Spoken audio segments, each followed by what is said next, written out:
Bonjour à tous. Durant le confinement, vous aussi, vous avez sans doute regardé beaucoup de films pour passer le temps. On peut dire que l'épidémie de coronavirus qui nous touche actuellement est une catastrophe pour l'humanité tout entière. Alors aujourd'hui, on va parler de deux films catastrophes, 2012 et The Wandering Earth. 2012 est sorti en salle en 2009. À cause d'une éruption solaire, le noyau de la Terre se réchauffe et ça cause des déplacements de la croûte terrestre. Les catastrophes s'enchaînent partout dans le monde et les gouvernements décident de construire des arches en secret. Les personnages principaux traversent diverses épreuves avant de finalement trouver ces arches.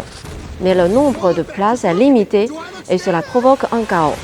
Évidemment, les personnages réussissent à surmonter les épreuves grâce à l'amour. Sur 6 milliards d'humains, seulement 400 000 ont survécu sur les arches. Le film traite la fin du monde de façon réaliste. C'est cruel et ça ne laisse personne indifférent. 10 ans plus tard, en 2019, la Chine sort un film catastrophe, The Wandering Earth. C'est la première super-production chinoise de science-fiction. En Chine, il a rapporté 4,7 milliards de yuan au box-office. C'est le deuxième film à avoir eu un tel succès en Chine et le premier film de science-fiction chinois à avoir reçu autant de bonnes critiques. Dans Wandering Earth, la fin du monde est aussi liée au Soleil. Celui-ci est sur le point de se transformer en géante rouge et pour échapper à son triste sort, l'humanité a mis en place un plan audacieux. Déplacer la Terre et la sortir du système solaire grâce à des propulseurs installés sur toute la surface de la planète et l'installer dans un nouveau système. Le voyage doit durer 2500 ans, mais lorsque la Terre s'approche de Jupiter, elle est attirée par sa gravité et des propulseurs sont désactivés. À la fin, grâce à d'énormes sacrifices, la Terre peut s'éloigner de Jupiter et reprendre sa route.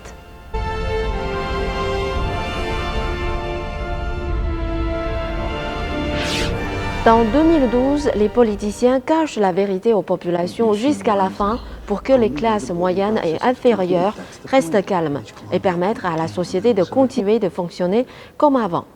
Ils veulent ensuite envoyer l'espoir de l'humanité dans les arches une fois celles-ci construites.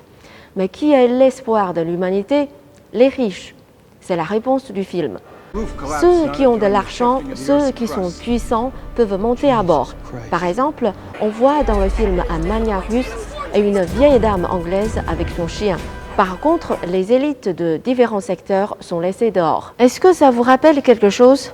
Aux États-Unis, l'épidémie de Covid-19 fait des ravages et le pays manque de tests. Pourtant, il y a beaucoup de célébrités, de politiciens et de sportifs qui peuvent aller se faire tester même s'ils ne présentent aucun symptôme. Le président Trump a déclaré à ce propos « Peut-être que c'est juste la vie ». No, I wouldn't say so, but perhaps that's been the story of life. That does happen on occasion. Dans le monde idéal des États-Unis, durant une pandémie, c'est normal que les politiciens, pour maintenir la stabilité de l'économie de marché, c'est-à-dire les intérêts du capital, négligent le développement de l'épidémie en disant au peuple que ce n'est qu'une grosse grippe. Mais les gens riches, eux, vivent dans des résidences très propres, très ordonnées, qui garantissent leur sécurité. C'est la vie. Avec le rapide développement de l'épidémie, le nombre de cas et le nombre de décès parmi les gens ordinaires ont rapidement grimpé et la vérité a éclaté. Mais qui s'en préoccupe? Grâce à ce laps de temps, le capital a déjà trouvé une issue et s'est peut-être même déjà préparé au pire. Le film The Wandering Earth montre très bien la position de la Chine en cas de crise. C'est aussi seulement une partie de la population qui peut rentrer dans les villes souterraines pour survivre au froid glacial. Mais quels sont les critères d'entrée? Pour la population, cela se fait par tirage au sort. Ceux qui ont le privilège de rentrer directement sont ceux qui se retrouvent en première ligne, les militaires, les ingénieurs, les scientifiques, etc. Les monnaies ont toutes été annulées, les billets n'ont plus aucune valeur et personne ne peut plus sauver sa vie avec de l'argent. Tout repose sur la praticité, ce qui a de la valeur est ce qui est utile.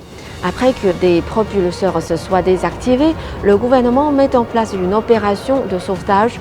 5000 propulseurs doivent être réparés et plus de 700 000 équipes de sauvetage sont envoyées en mission. C'est 10 fois plus d'équipes que nécessaire, mais c'est pour être certain de la réussite de l'opération. L'équipe des personnages principaux n'est pas encore arrivée au propulseur, que celui-ci a déjà été réparé par une autre équipe. C'est l'idée d'une humanité qui se sauve elle-même. Pas besoin de super-héros, ici tous sont des gens ordinaires, mais tous se battent. Si l'on doit fuir, très bien, mais on va emmener la Terre avec nous. En fait, le film est très anti-Hollywood. Et voilà, je crois qu'on perçoit à travers ces deux films deux visions du monde et deux manières assez différentes de faire face aux catastrophes. Et vous avez vu ces deux films? Qu'est-ce que vous en pensez? N'hésitez pas à en parler dans les commentaires. Merci de m'avoir suivi. À la prochaine.